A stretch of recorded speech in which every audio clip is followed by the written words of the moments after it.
আল হাক্কাতু মাল হাক্কা, এমন একটা দিন আসবে হক বোঝানো বুঝি নিয়ে চলবে, কে কার মেরেছে, কে কার লুটেছে, কে কার কি করেছে।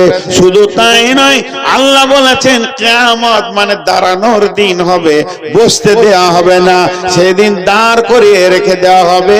বিশ্বনবী বলছেন যতক্ষণ 5টা প্রশ্নের উত্তর না দেবে আমার উম্মতকে দাঁড় করিয়ে রাখা হবে। আল্লাহ আরো কোরআনে বলছেন ইয়াউমুল হিসাব, সেটা হচ্ছে হিসাবের দিন। ইয়াউমুদ্দিন সেটা এমন একটা দিন, সেই দিন কেউ গায়েব থাকবে না, সবাইকে হাত করা হবে। সেদিন আদম থাকবে, বিশ্বনবী থাকবেন, হুদ থাকবে, সলেহ থাকবে, যত নবী ইমানদার বেঈমানও থাকবে। সেদিন ফিরআউন, নমরুদ, হামানকে জমা করা হবে, ইবলিস পর্যন্ত জমা হবে। সেদিন জমা হতে কেউ বাকি থাকবে না। কোন তোদের ক্ষমতা নাই যে যাব না এটা বলবি।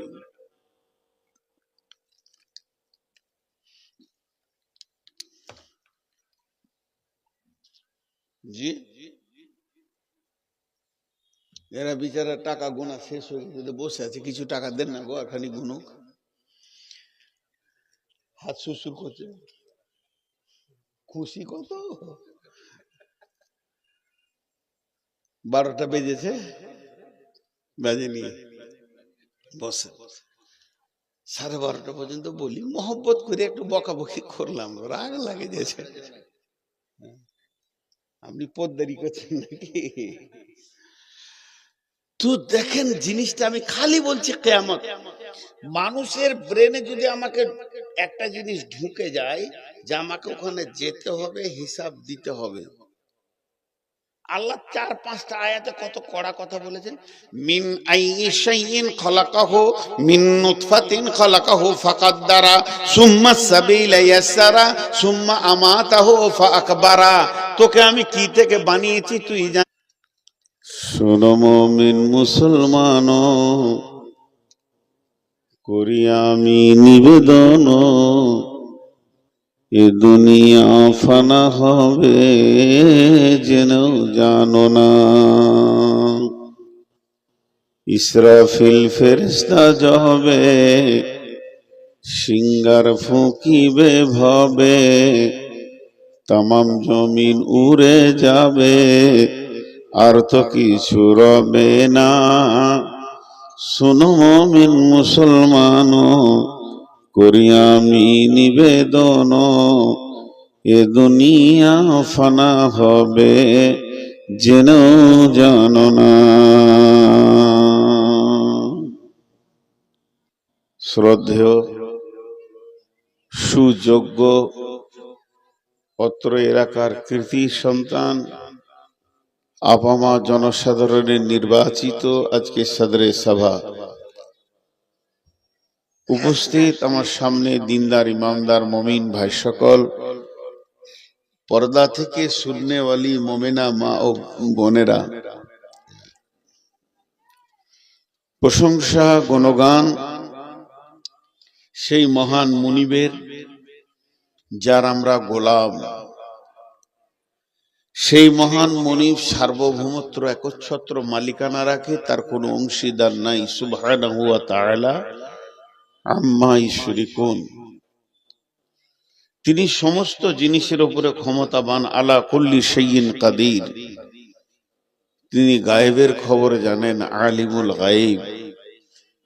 তিনি দিলের খবর জানেন, আলিমুম বিজাতিস সুদূর। সেই মহান মুনিব আজকে আমাদেরকে বিভিন্ন এলাকা, বিভিন্ন গোত্র বংশ জাতি ধর্ম বয়স বর্ণ নির্বিশেষে সুলতানপুর মসজিদ কেন্দ্রিক আয়োজিত এক জলসাতে আমাদের সকলকে হাজির করেছেন এবং 27 এপ্রিল দিবাগত রাত্রি, সোমবার দিবাগত রাত্রিতে হাজির করেছেন। এর জন্য আমরা সেই মুনিবের দরবারে একবার শুকরিয়া করি। সকলে মহব্বতের সঙ্গে বলি আলহামদুলিল্লাহ। একটু সাউন্ড করেন আলহামদুলিল্লাহ। দরুদ ও সালাম বর্ষিত হোক আখিরি নবী নবী মুহাম্মদুর রাসূলুল্লাহ চুপ করে বসে আছে। এত লেট রসুলের নাম নিলাম, আপনারা কেউ দরুদ পড়ছেন। আজকে আমরা কত পিছিয়ে গেছি বলেন, আমাদের ইমানের তাজাটা দেখেন কত। আখিরি নবী নবী মুহাম্মদুর রাসূলুল্লাহ সাল্লাল্লাহু আলাইহি সাল্লামের উপর আল্লাহুম্মা আমিন, আল্লাহুম্মা সাল্লি আলাইহি, আল্লাহুম্মা বারিক আলাইহি। আমি আপনাদের সামনে গ্রন্থ মুকুট আল কোরআন থেকে কয়েকটি আয়াত পড়েছি, যেগুলো সামনে রেখে খুব স্বল্প সময়ে কয়েকটি কথা বলবো। আমি ডেট চেঞ্জ করব না, 27 কে 28 করব না। আর দ্বিতীয় নম্বর কথা হচ্ছে, আমি সমস্যার মধ্যে আছি। আমাদের পশ্চিমবঙ্গে সব ডিলিট করে দিচ্ছে, নাম বাতিল করে দিচ্ছে, ওই বাতিলের ভিতরে আমিও আছি। এর জন্যে আমার মেন্টাল অবস্থা খুব খারাপ। আজ রাত 12টায় একটা রেজাল্ট সুপ্রিম কোর্ট দিবে বলেছে, সেই অপেক্ষায় আছি। দ্বিতীয় নম্বর, এই রাত্রিতে যে রাস্তায় যাব, নাকা চেকিং হচ্ছে, আর মুসলিমদের জন্য খুব খতরনাক হয়ে গেছে পশ্চিমবঙ্গ। এখন অনেকগুলো কারণ আছে। আমি বারবার বলেছি আমাকে 10:30টায় দিয়ে 12টায় শেষ করেন, কিন্তু আমরা তো কিনা গরু, গঁজি যখন বাঁধা যায় কখন দেবো আমরাই জানি। আবার এখানে তুলে যদি নিয়ে এলো, আমি তো শুয়েছিলাম, আরাম করছিলাম, ভালো ছিল, এটা আমি নিয়ে রাস্তায় দেখবে পুলিশ আর কি, তো শুয়েছিলাম, ভালো ছিল, এখানে উঠে এসে বক্তা নিজে বলছে যে 5 মিনিট পর্যন্ত আছে। আল্লাহ, আজীব লাগে। তা আমাকে নাই আনতে পারতো আরো 10 মিনিট, যদি প্রয়োজন ছিল কালেকশনটা, 10 মিনিট না এলে আমি ওখানেই শুয়ে থাকতাম।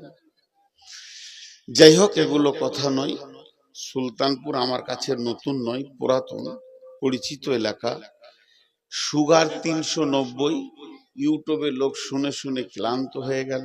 তারপরে মেন্টাল চাপ, এনআরসি দিয়ে, সেই সাথে আবার হাই প্রেশারের রুগী, সবটা মিলিয়ে আমি এখন রোগী হয়ে গেছি। আপনারা মাফ করবেন, ক্ষমা করবেন যদি ব্যবহারে কষ্ট পেয়ে থাকেন। এখন আমি আপনাদের সামনে যে বিষয়টা তুলে ধরেছি, এসআইআর নিয়ে আমরা পশ্চিমবঙ্গের লোক এখন চিন্তিত আছি। আপনাদের 2026 সালেই শুরু হবে এসআইআর, রেডি থাকবেন। বিশেষ করে যাদের পাসপোর্ট নেই, পাসপোর্ট করে নেন যদি ঝামেলা থেকে বাঁচতে চান। যাদের নামের ভুল আছে ঠিক করে নেন, এটা অগ্রিম বলে দিলাম, আপনাদের হবে, কিন্তু 26 সালেই হবে। প্রত্যেকটি ব্যাংকে, রেজিস্ট্রেশন অফিসে, যেখানে জমির দলিল হয়, ব্যাংকে সব বিজেপি বসে গেছে, আরএসএস বসে গেছে। ফার্স্ট আপনার ব্যাংকের অ্যাকাউন্টটাকে শেষ করে দেবে, টাকাগুলো নিয়ে নেবে। আধার কার্ড বাতিল, ব্যাংকের বই বাতিল, ব্যাংকের খাতা বাতিল, আধার কার্ড বাতিল, আপনার নামে যে জমিটা আছে ওটাও বাতিল। কত ভয়ানক জিনিস আসছে, একটু সতর্ক দিলাম। মুসলমান ভাই একটু জাগিয়ে দিলাম। এখন থেকে আপনারা নেমে যান। যেদিন এসআইআর শুরু হবে সেদিন সমস্ত অফিস বন্ধ হয়ে যাবে। এখন আমাদের নামকে ঠিক করার মতো আর কোনো হাত নাই। এটা একটা প্ল্যানিং জুলুম চলছে। ঘুমিয়ে থাকলে বুঝতে পারবেন এর জ্বালা কত।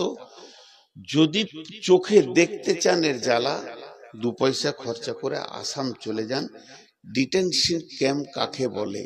গর্দন ধরে ভরে দেবে, বলবে 2026 সালে ভরলাম, 27, 28 বাদ দিয়ে 29 সালে সেপ্টেম্বরে 13 তারিখে তোর বিচার হবে। ঢুকে থাকতে হবে এখানে। আপনাদের মসজিদের মতো ছোট একটা ঘর, ভরে দেবে 2000 লোককে। বাসে যেমন মানুষ দাঁড়াতে জায়গা পায় না, ওরম পাবে না। কোনো দরজা জানালা খোলা হবে না। সপ্তাহে একদিন খাবার দেবে কি দেবে না, লাশ আসবে বাড়ি। সংক্ষেপে বলে দিলাম। যাই হোক, এখন আমি আপনাদের সামনে যে আয়াতগুলো তুলে ধরেছি, সামান্য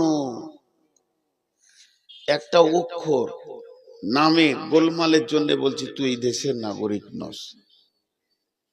সামান্য। তাহলে আমার জিন্দেগিটা যেদিন যাচাই হবে কিয়ামতের দিন, সেদিন আমি কি অবস্থায় থাকব? আপনাদের হাতগুলো ধরে বলছি, 5টা মিনিট আপনারা আমার সঙ্গে একটু যুক্ত হন। আমরা মুসাফির, ये दुनिया रहने की जगह नहीं है, ये दुनिया रहने की जगह नहीं है। यहां आना है जाने के लिए, जो आता है वो जाता है, इससे पहले जो आया वो गया। हम भी दुनिया में आए हैं, हमको भी जाना है। दुनिया जाने के लिए आना है, दुनिया जाने का जगह है। अगर दुनिया रहने के लिए होता तो हजरत आदम को भी मिल जाता, आखिरी नबी को भी मिल जाता, सब चला गया। যে জায়গায় আমরা বসে আছি কাউকে রাখেনি, কাউকে রাখবে না। কাউকে রাখেনি, কাউকে রাখবে না। দুনিয়ার ব্যাপারে নবীজি অনেক কথা বলেছেন, আল্লাহ অনেক কথা বলেছেন, বড় বড় দার্শনিকরা অনেক কথা বলেছেন, বড় বড় কবিরা বলেছেন, গায়করা বলেছেন, নন মুসলিম গায়করা বলেছেন দুনিয়া থাকার জায়গা নয়। বড় বড় সাহিত্যিকরা বলেছেন দুনিয়া ধোঁকার জায়গা। তারপরও আমরা দুনিয়ার পাগল। শেখ সাদি একটা কথা বলছেন, जहां आए बिरादर नुमानत बकर, दिलंदर जहां फरी बंदोबस्त, मकुंता के एबर उम्र के दुनिया पूस्त, के बेसियर का सेच तू परवरदा कोस्त, चुहंगे रफ्तान कुना जाने पाक, चेबर तख्त मुर्दाने चेबर रुए खा। চলে গেল মনে চলে গেলেন নাকি? দোয়া করিয়েন, আমার খুব প্রিয় আলেম। যাই হোক, উনি খুব প্রিয় মানুষ, আমার মহব্বতের মানুষ।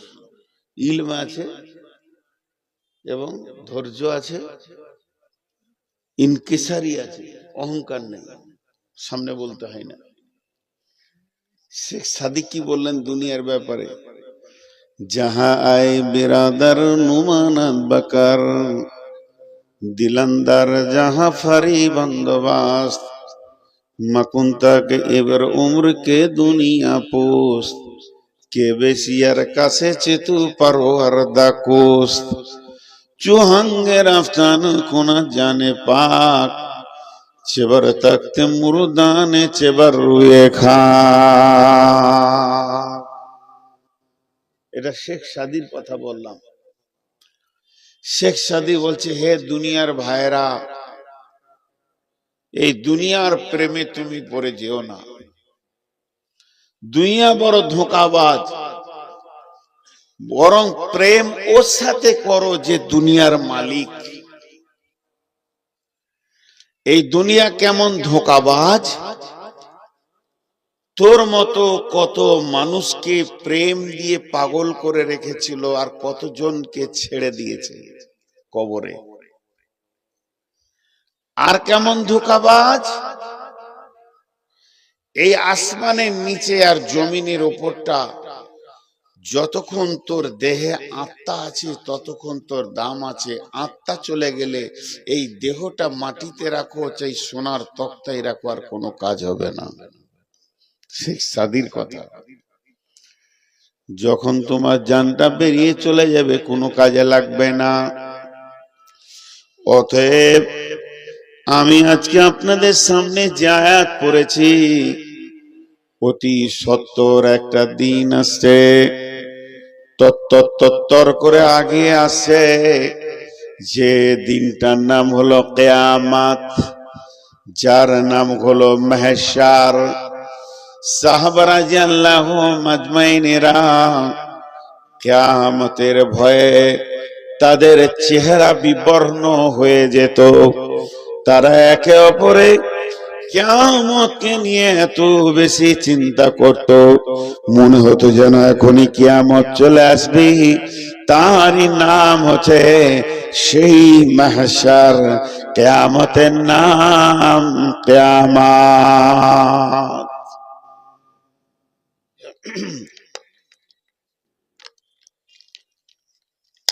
10টা মিনিট চেয়ে নিয়েছি, তারপরে চলে যাবেন। অতি সত্তর চলে আসছে তত্তর করে আমাদের কাছে। হযরত উমর বিখ্যাত সাহাবী, শুধু তাই নয়, উমরের ডিগ্রি বিশ্বনবী দিচ্ছেন, লাউ কানা বাদি নবিয়ান কানা লাহু উমর, আমার পরে যদি কেউ নবী হতো তো সেটা উমর হতো। তাহলে উমর কত দামি, কত উঁচু পর্যায়ের লোক। বিশ্ব নবী বলছেন আমার পরে যদি কেউ নবী হতো সেই উমর হতো। একদিন সেই উমর, এত দামি ব্যক্তিটা, সাহাবীদেরকে নিয়ে, তিনি খলিফা আছেন, নবীজি পৃথিবী থেকে চলে গেছেন, আবু বকর চলে গেছেন, হযরত উমর রানিং খলিফা, মুসলিম জাহানের খলিফা, আমিরুল মুমিনিন হযরত উমর সাহাবা রাদিয়াল্লাহু আজমাইনদেরকে নিয়ে মরুভূমির প্রান্তে সফর করছে। আর গভীর আঁধার রাত, সেই ঘোড়া খচ্চর উটের উপরে চেপে সমস্ত লোকগুলিকে নিয়ে মরুভূমি পাহাড় ফেরে তার ভিতরে সফর চলছে। এমন সময় হযরত উমর একটা কথা বলে ফেললেন, ও আমার সফরের সাথীরা তোমরা শোনো, আমাকে এমন একটা আয়াত শুনিয়ে দাও যে আয়াতটা শুনলে আমি আল্লাহর ভয়ে ভীত সন্ত্রস্ত হয়ে যাব। এমন একটা আয়াত কে আছো এই দলের ভিতরে আমাকে শোনাতে পারবে? আয়াতটা শুনলে আমার ভিতর থরথর করে কাঁপবে। কোরআনের ভিতর থেকে একটা আয়াত শোনাও। উনি হাঁটছেন, সবাই চলছে, এরই ভিতর থেকে পেছন দিক থেকে একটা শব্দ আসছে। মা আমার, বোন আমার, কান করে শুনবেন। বিসমিল্লাহির রহমানির রহিম। ফামান ইয়ামাল মিসকালা যাররাতিন খায়রান ইয়ারা ওয়া মান ইয়ামাল মিসকালা যাররাতিন শাররান ইয়ারা। এই আয়াতের মানে হচ্ছে যে এমন একটা দিন তোমার দিকে এগিয়ে আসছে, যেদিন তুমি এতটুকু ভালো করো, এক জাররা পরিমাণ, একটা সরষে দানার পরিমাণ যদি নেকি করো, এক সরষে দানা পরিমাণ যদি গুনাহ করো, ওটা গোপন থাকবে না, বহির প্রকাশ হয়ে যাবে। হযরত উমর ডুকরে কেঁদে উঠলেন, এমন কাঁদলেন, কারণ উনি বলতে চাইছেন, উমর রে, তুমি যত বড় বাদশা হও, যত টাকার তুমি মালিক হও, আল্লাহ একটা দিনকে ঠিক করেছে, এই পৃথিবীতে কেউ রাজত্ব করবে, কেউ হারিয়ে যাবে, কাউকে মারবে, কেউ মার্ডার হবে, কেউ খুনি হবে, নানা রকম ভাবে পৃথিবী চলবে জোয়ার ভাটার মাধ্যম দিয়ে। কিন্তু এমন একটা দিন আসবে যে দিনে, এমন ভয়ানক দিন, সেই দিনটার নাম হচ্ছে কিয়ামত। সেদিন কোন মানুষ তার জিন্দেগির আমলকে গোপন করতে পারবে না। যাররাতিন খায়রান ইয়ারা যাররাতিন শাররান ইয়ারা। যদি সরষে দানা বরাবর নেকি বা গুনাহ করে, সেটা বহির প্রকাশ হয়ে যাবে। হযরত উমর ডুকরে কাঁদতে শুরু করলেন, বাচ্চা ছেলের মতো। কাঁদছেন কে? না উমর। হযরত উমর কাঁদছেন, অবাক। সেই ব্যক্তিটার ব্যাপারে রাসূল বলেছেন আমার পরে নবী হলে উমর হতেন। কাঁদতে কাঁদতে আরেকটা কথা বলছেন, আমার সাথীদের ভিতরে কেউ এমন আছো কি আমাকে একটা আয়াত শুনিয়ে দাও, যে আয়াতটা শুনলে আমার কান্নাটা বন্ধ হবে, আমি অন্য দিয়ে কান্না বন্ধ করব না। কোরআনের আয়াত দিয়ে যখন কান্না শুরু করেছি, কোরআনের আয়াত দিয়ে আমার কান্নাটা তোমরা কে আছো বন্ধ করে দেবে। আবার আয়াত পড়লেন, যে পড়েছিল সে পড়লেন, একই কণ্ঠস্বর একই আওয়াজে তিনি বললেন, বিসমিল্লাহির রহমানির রহিম, লা তাকনাতু মির রাহমাতিল্লাহ। উমর রে, এত হতাশা হওয়ার কিছুই নাই, এত নিজেকে হতাশ করে দিও না, নিজেকে এত বিপর্যয় মনে করে নিও না। জেনে নাও আল্লাহ বড় মেহেরবান। লা তাকনাতু মির রাহমাতিল্লাহ। উমরের কান্নাটা বন্ধ হলো, বন্ধ হয়ে জিজ্ঞেস করছে, আয়াত কে পড়লে গো? দুটি আয়াত একই কণ্ঠস্বরে পড়েছ। উমর নিজে বলছে, তুমি আব্দুল্লাহ ইবনে মাসউদ নাকি? আয়াতগুলো পড়েছিল আব্দুল্লাহ ইবনে মাসউদ। আব্দুল্লাহ ইবনে মাসউদ করুণ সুরে বলছেন, আমিরুল মুমিনিন, আমি হতভাগা আব্দুল্লাহ ইবনে মাসউদ আয়াত দুটো পড়েছি।